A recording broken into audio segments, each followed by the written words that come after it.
الحمد للہ رب العالمین والصلاة والسلام علی رسولہ الکریم اما بعد فاعوذ باللہ من الشیطان الرجیم بسم اللہ الرحمن الرحیم وعن المستورد ابن شداد قال سمعت النبي صلى الله عليه وسلم يقول من كان لنا عاملا فليكتسب زوجه فإن لم يكن له خادم فَلْيَكْتَسِبْ خَادِمًا فَإِن لَّمْ يَكُن لَّهُ مَسْكَنٌ فَلْيَكْتَسِبْ مَسْكَنًا وَفِي رِوَايَةٍ مَّنْ اتَّخَذَ غَيْرَ ذَلِكَ فَهُوَ غَالٌ رواہ ابو داؤد صدق اللہ و صدق رسولہ الکریم۔ عزیزان گرامی قدر، السلام علیکم ورحمۃ اللہ وبرکاتہ۔ حدیث پاک کا ترجمہ یوں ہے، روایت ہے حضرت مستورد ابن شداد سے، فرماتے ہیں میں نے نبی کریم صلی اللہ علیہ وآلہ وسلم کو فرماتے سنا کہ جو ہمارا عامل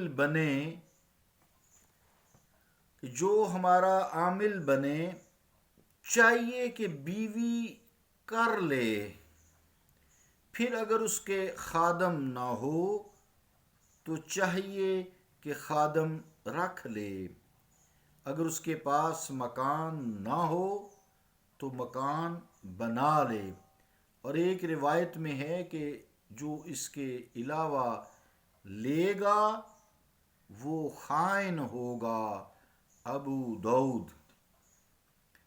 اللہ اور اس کے رسول کا قول سچا ہے۔ عزیزان گرامی قدر، یہ حدیث پاک جو مفہوم بیان کرتی ہے کہ وہ لوگ جو عامل ہیں، یعنی بیت المال میں جو مال ہے یعنی اس کا حصہ ہے، بیت المال کا حصہ ہے، جیسے زکوٰۃ ہے، صدقہ خیرات ہیں، چونکہ یہ اسلامک ٹیکسز ہیں، وہ دوسرے ٹیکس کا تو وجود نہیں ہے نا، یہ اسلامک ٹیکس کیا ہے؟ زکوٰۃ کس کا حصہ ہے؟ بیت المال کا۔ بیت المال کس کا ہے؟ حکمرانوں کا، حاکم کا، خلیفہ کا، ملک کا۔ اب اس کے اندر جو بیت المال میں مال اکٹھا کرتے ہیں اسے کہتے ہیں عامل۔ اب یہاں فرمایا کہ جو اس نوکری پر فائز ہو، اس نوکری پر یعنی بیت المال میں مال عوام سے لے کر جمع کرے، بیت المال میں وہاں لا کر جمع کرائے، حکومت کے خزانے میں۔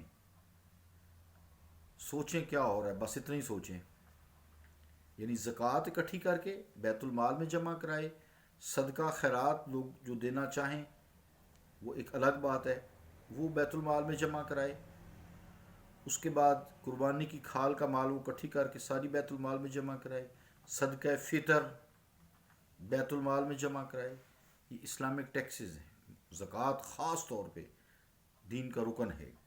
پھر اس کے بعد قربانی کی کھال ہے، صدقہ فطر، تو یہ بیت المال کا حصہ ہے، یہ مسجد پہ بھی نہیں لگتا، وہ بیچ کا راستہ لوگوں نے اختیار کیا ہوا ہے، جو یہ جناب رفاعی تنظیم ہے اور یہ فلانا جی یہاں تعلیم دی جاتی ہے، یہ کوئی تعلیم شالیم نہیں ہے، سب پیٹ اپنا بھرتے ہیں الا ماشاء اللہ۔ اب اس کے بارے میں یہ کہا گیا ہے کہ اگر اس کو حاکم وقت تنخواہ نہیں دیتا، ماہانہ اس کی تنخواہ نہیں ہے، ویسے تو اس کو تحفہ بھی سالانہ جیسے عید پہ عیدی دے سکتا ہے اس بیت المال سے، لیکن اگر اس کے پاس تنخواہ یعنی حکومت کی طرف سے نہیں آتی، صرف وہ مال اکٹھا کرتا ہے، تو وہ اپنی ضرورت کے تحت اگر وہ شادی شدہ نہیں ہے اس بیت المال کی رقم سے شادی کر سکتا ہے، اسی سے اس کا مہر بھی دے سکتا ہے، اسی سے جملہ اخراجات یا ولیمہ جو ہوگا وہ بھی کر سکتا ہے. لیکن یہ نہیں ہے کہ وہ مہنیاں کرنی شروع کر دے اور یہ براتیں بڑی بڑی نکالنی شروع. ضرورت اتنی ہے اس کے جو عزیز و کارب ہے، رشتہ دار ہیں جن کے بغیر گزارا نہیں ہے. یہ نہیں ہے کہ اسلامیہ اکٹھی کرنے کے لیے جناب بیت المال سے جو کھانا خرچ کرنا ہے تو بہت زیادہ، یہ نہیں. ضرورت اس کی جو انتہائی ضرورت ہے جس کے بغیر گزارا نہیں ہے وہ ایک بیوی کر سکتا ہے. یہ نہیں ہے کہ زیادہ کرنے شروع کر، نہیں، اس بیت المال کی رقم سے ایک بیوی کر سکتا ہے. پھر اب دیکھیں نا اللہ تعالیٰ کے حبیب نے کتنی آسانی دی ہے بیت المال کے جو ملازمین ہیں. تو وہ اگر اس کے پاس خادم نہیں ہے اس کے کام کاج کرنے کے لیے، یا اس کا جاتا ہے بیت المال سے اکٹھا کرتا ہے، اس سے گاڑی ہے اس کے پاس یا جو بھی سواری ہے، تو ڈرائیور نہیں ہے، نہیں چلا سکتا یا نہیں چلانا چاہتا تو خادم بھی رکھ سکتا ہے. ایک خادم جو اس کی ضروریات زندگی، ظاہری بات ہے جس نے اتنا آسان زندگی گزاری ہے، جتنے اس کے لوازمات نہیں ہیں، تو اس کو خادم ہی کی ضرورت ہوتی ہے، زیادہ خادموں کی ضرورت ہی نہیں ہے. یہ حاکم وقت کے جو دوسرے وزیر چیزیں ہوتے ہیں یہ خادم اسی لیے رکھتے ہیں. یہ حدیث پہ عمل ہے. پھر وہ ایک خادم بھی کر سکتا ہے. اب اس کو اگر بیت المال والوں نے گھر نہیں دیا سرکاری، جیسے وفاقی کالونی ہے یہاں لاہور میں، یا دوسرے محکمہ اوقاف ہے، محکمہ اوقاف کے گھر ہوتے ہیں. اب اگر اس کے پاس گھر نہیں ہے، محکمہ اوقاف نے نہیں دیا، تو وہ اس بیت المال کی رقم سے، بیت المال سے اپنا گھر بھی بنا سکتا ہے. لیکن وہ شاندار نہیں گھر جو اس کے گزارے کے لیے ہو، جو اس کو دھوپ چھاؤں سے بچائے، اس کو پردے میں رکھے، اس کے بیوی بچے پردے میں رہیں، چادر چار دیواری کا تقدس بحال ہو جس میں، تو وہ مکان بھی بنا سکتا ہے. تو ایک روایت میں دوسری میں یہ ہے کہ حضور کریم صلی اللہ تعالیٰ علیہ وآلہ وسلم پھر فرماتے ہیں کہ اگر اس سے زیادہ وہ لے تو وہ خیانت کرے گا، خائن ہوگا، اور قیامت والے دن پھر کہا جائے گا کہ لا وہ بیوی، وہ جس سے نکاح کیا تھا، اتنا فضول خرچی جو کی تھی، لا وہ خادم جو اتنے رکھے ہوئے تھے، کہاں سے لائے گا، کہاں سے بیوی لائے گا. پھر وہ مکان لا جو تو نے شاندار محلات بنائے تھے بیت المال سے، کہاں سے لائے گا، کچھ بھی نہیں. تو وہ خیانت کرے گا. اس کے علاوہ یہ تو ہوئی اس شخص کے بارے میں بات جس کو گورنمنٹ تنخواہ نہیں دیتی، جس کو بیت المال سے تنخواہ نہیں ملتی. اب اگر اس کو تنخواہ ملتی ہے نا تو وہ تنخواہ میں سے کرے گا. اس کے علاوہ اگر زیادہ تنخواہ کے علاوہ کہیں رشوت لے یا کوئی ایسی بات لے یا کسی کو ٹیکس چھوڑ کے بھئی تیرا اگر یہ زکوٰۃ 1,00,000 بنتی ہے تو ایسا کر تو 20,000 مجھے دے دے، تو باقی تو 20,000 خزانے میں جمع کرا دے، 60,000 کا جو ہے وہ کر لے، گھپلا کر لے، خائن ہے. انصاف سے زکوٰۃ لے، انصاف سے جمع کرائے. اگر اس کی تنخواہ ہے تو وہ تنخواہ میں گزارا کرے گا، کیونکہ خلیفہ وقت کو پتہ ہے کہ یہ کتنا گزارا کر سکتا ہے. پھر اس کے بچے ہوتے ہیں، سارا تنخواہ بھی بڑھتی رہتی ہے، پھر اس کے وظائف ہوتے ہیں، پھر سارے جتنا بھی اس کی تعلیم بچوں کی وہ محکمہ مال سے ہوگی، بیت المال سے ہوگی.